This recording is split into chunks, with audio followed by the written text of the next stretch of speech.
কিছুদিন ধরে একটা ভিডিও ফেসবুক খুললেই শুধু সামনে এসে ঠেলাঠেলি করতেছে, ঘোরাঘুরি করতেছে। সেটা হলো যে 20 টাকার নোটে কেন হিন্দুদের মন্দির।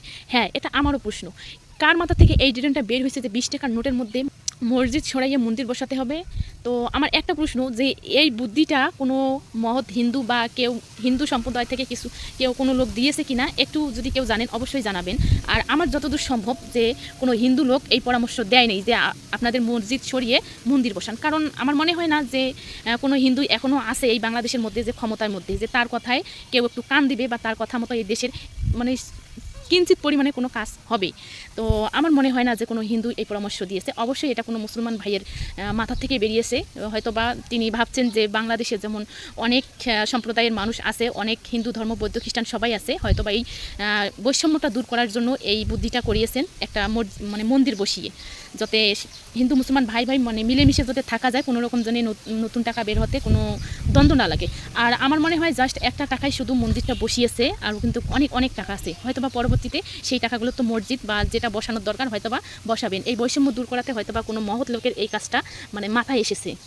তিনি হয়তোবা এই টাকাটা তৈরি করছেন বৈষম্য দূর করার জন্য, কিন্তু তিনি হয়তোবা ভাবেন নাই যে এই দেশের মানুষটা, মুসলিম ভাইয়েরা সেটা মানবে না।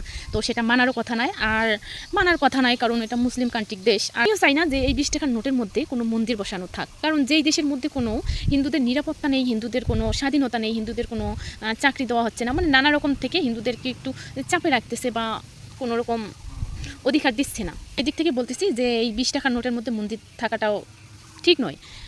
কারণ আমাদের নিরাপত্তাটাই কিন্তু আগে। আমাদের মন্দির আছে, আমরা এমনিতেই বসিয়ে আমরা পুজো অর্চনা করব, সেটাতেই আমাদের যতটুকু পাওয়ার আমরা পাবো। এখানে লোক দেখিয়ে মন্দির বসিয়ে এই দেশের মধ্যে দ্বিধাদ্বন্দ্ব, মুসলমান ভাইয়েরাই হয়তোবা এইসব কাজ করছে।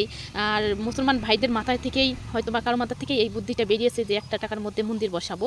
তো তোমরা দ্বন্দ্ব করে, তোমরাই যুদ্ধ করে, তোমরাই নানা রকম সমস্যা করে, আন্দোলন করে, পরে শেষে এটা সবটা কার কাছে আসবে? হিন্দুদের কাছে আসবে। হিন্দুরা কেন নির্দোষ হয়ে আমরা বাস খাবো? আমরা তো চাইনি যে কেউ কি মানে কখনো বলছিল বা কেউ আন্দোলন করছিল যে বাংলাদেশের টাকার মধ্যে, কোনো টাকার মধ্যে আমাদের মন্দিরটা ছাপানো হোক। আমরা কিন্তু চাইনি। আমার মতে, মানে আমার জানার মতে হয়তো বা কেউ এই কাজটা এখনও করেনি, বা আমার সামনেও আসেনি কেউ অধিকার আদায় করতে চাইছে বা অধিকার চাইছে যে আমাদের টাকার মধ্যে আমাদেরও কিছু পূজা অর্চনার বা ভগবানের বা কিছু স্মৃতি থাক। এটা হয়তো বা কেউ চায়নি। তো তোমরাই টাকায় বসাবা, তোমরাই টাকায় মন্দির বসাবা, তোমরাই আবার সব উঠাইয়া দিবা, আবার তোমরাই আবার দ্বিধাদ্বন্দ্ব চাই না আমরা হিন্দুরা, চাই শুধু একটু নিরাপত্তা। কারণ এই দেশে আমাদের এর থেকে বেশি চাওয়া পাওয়ার কিছু নেই।